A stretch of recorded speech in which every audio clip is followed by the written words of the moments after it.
नमस्कार, आप देख रहे हैं यूपी मांगे उत्तर। मैं हूं आपके साथ प्रिया सिंह। देश की सियासत में आजकल दो शब्द चर्चा में है इन दिनों, नई संसद और दूसरा सेंगोल। ये दो वो शब्द हैं जिस पर खूब इस वक्त सियासत हो रही है, चर्चाएं हो रही है हर तरफ।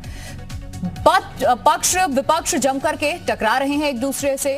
विपक्ष नई संसद के उद्घाटन को कभी मुद्दा बना रहा है तो कभी सेंगोल को लेकर के सवाल खड़े कर रहा है। सियासत का शायद यही ताना बाना है जो बस मुद्दों की तलाश करती है और फिर विरोधी एक दूसरे के आमने सामने आकर के खड़े हो जाते हैं। सेंगोल, संसद और संग्राम पर अपने मेहमानों से हम चर्चा करेंगे, लेकिन उससे पहले एक रिपोर्ट देखिए आप।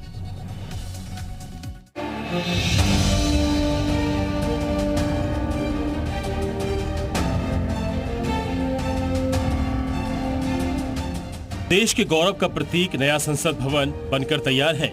इसके उद्घाटन में बस कुछ ही घंटे का वक्त बचा है, मगर नई संसद के उद्घाटन से पहले सियासी घमासान थमने का नाम नहीं ले रहा है। पहले तो कांग्रेस को पीएम मोदी के हाथों उद्घाटन से ऐतराज था और अब संसद भवन में ऐतिहासिक सेंगोल को स्थापित करने को लेकर संग्राम छिड़ गया है। या यूं कहें कि सेंगोल को लेकर सियासी धर्म युद्ध की शुरुआत हो चुकी है। आखिर सेंगोल क्या है और सेंगोल से जुड़े विवाद की वजह क्या है, ये बताने से पहले जानना जरूरी है कि नए संसद भवन के उद्घाटन से ठीक पहले ये सेंगोल अचानक से इतनी चर्चा में क्यों आ गया। दरअसल सेंगोल नए संसद भवन में स्थापित किया जाएगा। इसे स्पीकर के आसन के पास लगाया जाएगा। सेंगोल 1947 में सत्ता हस्तांतरण का प्रतीक है। इसे लॉर्ड माउंटबेटन ने पहले पीएम नेहरू को सौंपा था, जिसके बाद ये सेंगोल इलाहाबाद के संग्रहालय में रखा हुआ था। 1975 में शंकराचार्य ने अपनी पुस्तक में भी इस सेंगोल का जिक्र किया था। पीएम मोदी को 1.5 साल पहले ही इस सेंगोल की जानकारी मिली थी, जिसके बाद उन्होंने जांच के आदेश दिए और इसे देश के सामने लाने का फैसला किया। हालांकि सेंगोल के चर्चा में आते ही कांग्रेस ने एक बार फिर बीजेपी और पीएम मोदी का विरोध शुरू कर दिया है।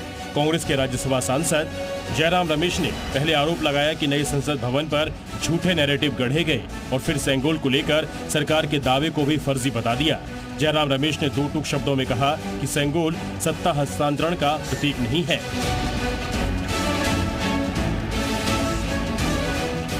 एक और कांग्रेस ने सेंगोल को लेकर केंद्र सरकार के दावे को फर्जी बताया, तो वहीं दूसरी ओर सेंगोल की प्रामाणिकता को साबित करते कुछ दस्तावेज सामने आ गए। ये दस्तावेज 1947 यानी आजादी के समय के हैं, जिनमें अंग्रेजों द्वारा पंडित जवाहरलाल नेहरू को सत्ता हस्तांतरण के तौर पर सेंगोल सौंपे जाने का जिक्र है।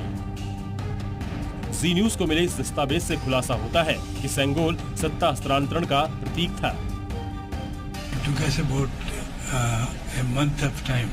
To do it.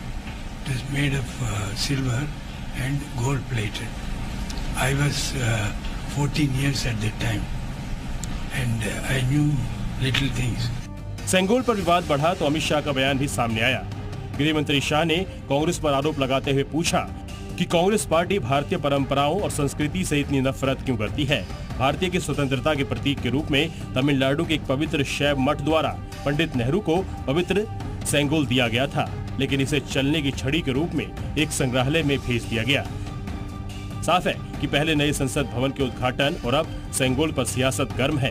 देखना होगा कि ऐतिहासिक सेंगोल के महत्व और इसकी प्रामाणिकता के सबूत सामने आने के बाद ये पूरा विवाद खत्म होता है या नहीं। ब्यूरो रिपोर्ट, जी मीडिया।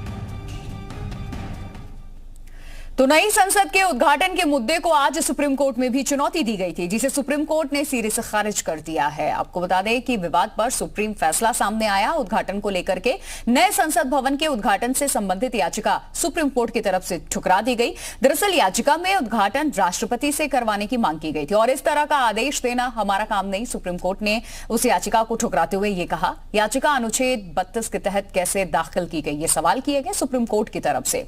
याचिकाकर्ता का कोई अधिकार इससे प्रभावित नहीं है, यह भी कहा सुप्रीम कोर्ट ने। साथ ही याचिका को हर्जाना लगाते हुए खारिज क्यों न करे, सवाल पूछे गए हैं।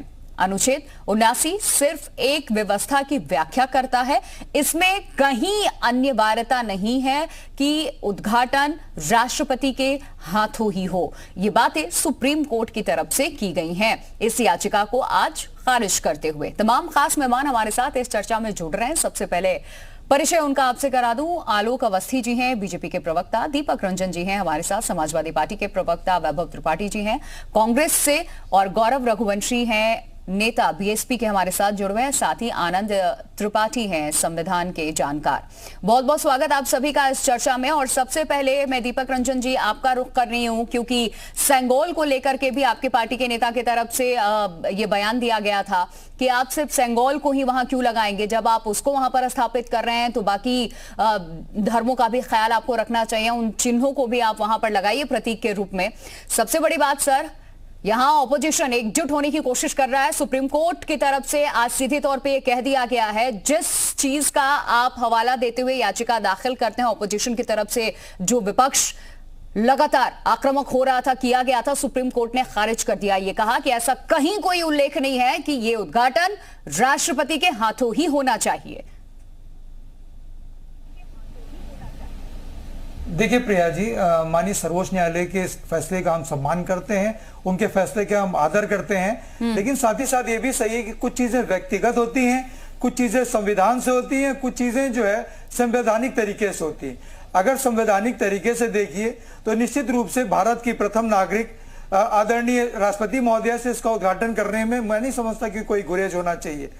और अगर ये राष्ट्रपति महोदया कोई आमंत्रित भी नहीं कर रहे हैं, विपक्ष की सबसे बड़ी आपत्ति इस बात की है क्योंकि देश के सबसे सर्वोच्च पद पे विराजमान है वो, और अगर उनका इस तरीके से अपमान हो रहा है तो हम समाजवादी पार्टी के लोग और 19 पार्टियां इसका विरोध इस बात का कर रही हैं कि आखिर क्यों नहीं है राष्ट्रपति जी को बुला करके उनका उद्घाटन कराना चाहते हैं। चलिए उनसे उद्घाटन नहीं करा रहे हैं, कम से कम उनको निमंत्रण ही भेज दें, उनको बुला ही लेना। उनको बुलाने का काम हो रहा है ना उपराष्ट्रपति जी को बुलाने का काम हो रहा है। हमारा विरोध लोकतांत्रिक तरीके से, हम लोग इनके अलोकतांत्रिक अगर ये अलोकतांत्रिक होता, देश की सर्वोच्च अदालत में ये मामला पहुंचा, ये याचिका दी गई थी, देश की सर्वोच्च अदालत की तरफ से फैसला लिया गया है। दीपक रंजन का मैं रुख कर रही हूँ क्योंकि आपकी अगुवाई में, सर ठीक है दीपक रंजन जी, आप ही की अगुवाई में आपकी पार्टी के नेता आगे आगे, बाकी सारी पॉलिटिकल पार्टियां साथ होती चली गई।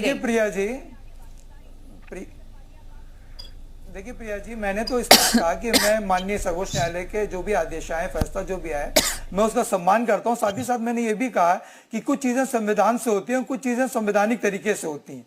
और ये पूरी दुनिया जानती है कि हिंदुस्तान का प्रथम नागरिक जो है वो राष्ट्रपति होता है। आखिर उनको बुलाने में गुरेज क्या था? हमारा सवाल तो सिर्फ भारतीय जनता पार्टी या भारत सरकार से सिर्फ इतना है कि महामहिम राष्ट्रपति जी को बुलाने में आखिर भारतीय जनता पार्टी इतना या भारत सरकार इतना पीछे क्यों हट रही है?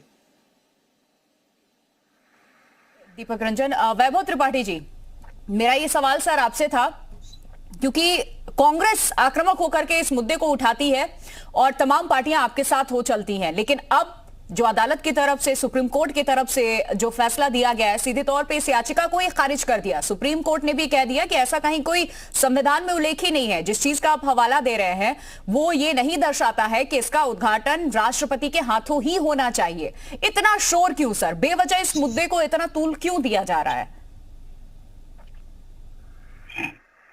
देखिए, बेमतलब का तूल नहीं दिया जा रहा है। आप जो बात कह रही हैं, आपके सवाल में ही एक और सवाल खड़ा होता है कि कहीं नहीं लिखा है कि राष्ट्रपति के द्वारा ही किया जाए, तो कहीं ये भी नहीं लिखा गया है कि राष्ट्रपति नहीं कर सकती, ये भी नहीं लिखा गया है कि प्रधानमंत्री ही करेंगे, जो कि संसद के एक हिस्से के नेता हैं। वो सत्तासीन है।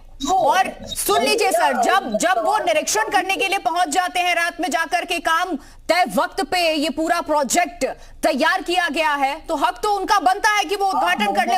वो प्रधानमंत्री हैं सर। आप देखिए, एक तो आप बीच में हर 10 सेकंड बाद टोकना बंद कर दीजिए, बात पूरी हो जाने दीजिए, फिर सवाल कीजिए, मैं जवाब देने के लिए हाजिर हूँ। ऐसा है कि प्रधानमंत्री जी रात को देखने जाते हैं, उससे किसी को आपत्ति नहीं है।